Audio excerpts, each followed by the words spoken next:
咁因為我哋上面都有個癌症嘅健康護理課程，咁諗住即係談翻呢個高等文憑，咁可以再上去讀快啲，咁就容易啲啦。咁喺平時嘅課堂度咧，我哋亦都會有好多實習，喺呢一間實習房度有好多實習嘅機會啦。咁令我哋學到，雖然係對住一啲假人嘅公仔啦，咁亦都學到應該點樣去照顧佢啦，留意啲乜嘢，有啲地方係一定要留意同埋唔可以出錯啦。咁除此之外，我哋仲有去過安老院舍嗰度實習啦。咁喺嗰40小時裏邊嘅實習咧，咁我哋真真正正體會到係點樣照顧一個真實嘅病人啦。咁佢哋我哋有啲咩要更加注意同留意嘅地方啦。咁仲有同埋要多啲觀察同留意佢哋有冇一啲唔舒服嘅地方啊。因為有好多時候佢哋未必可以用言語或者行為講到俾我哋聽嘅，所以就要靠我哋嘅觀察力去幫到佢哋咯。我覺得我哋課堂嘅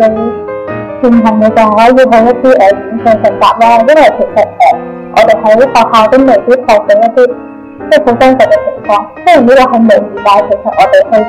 真實嘅環境係有好多唔同嘅變化啦。咁令到我哋可以即係識到一啲隨機應變嘅技巧啦，同埋喺院舍實習嗰陣時都發生咗好多好得意嘅嘢。咁我覺得最有挑戰就係考實習試嗰陣啦，因為其實即係考試啊，就會好緊張自己成績，同埋會好驚啦，跟住就會唔記得晒啲嘢。咁我哋點樣解決就係喺考試之前練好多次啊，不斷咁樣練，咁就令到我哋喺考試嗰時就算緊張都會記得啲步驟。喺每一次實習嘅時候，咁導師都會做，Miss 都會示範一次個過程係點樣做啦。咁佢亦都會問我哋有冇問題。當我哋如果做到其中一個過程覺得唔明白嘅話，就會問翻 Miss 啦。咁 Miss 亦都好有耐心咁樣去教導翻我哋啦。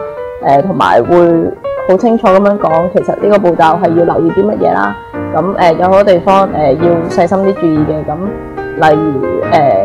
胃管位置啦，咁就要留意嗰個鼻喉個位置啱唔啱啦。因為如果唔啱冇檢查清楚嘅話咧，就會好容易令到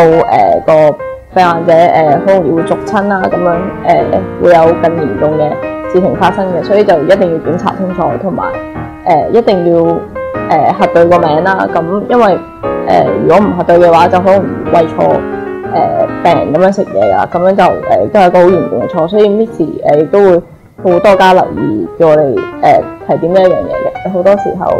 我哋除咗考試之外，有陣時平時都有啲測驗啦，咁大家都會好緊張呢個即係好重視呢樣嘢啊，咁樣就會一齊去溫書啊。咁同埋大家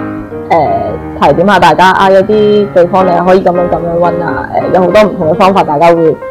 交換一下啦，咁樣就可以令到我哋喺讀書呢個環境培養更加好嘅氣氛啦，咁樣就可以有個推動力一齊去努力。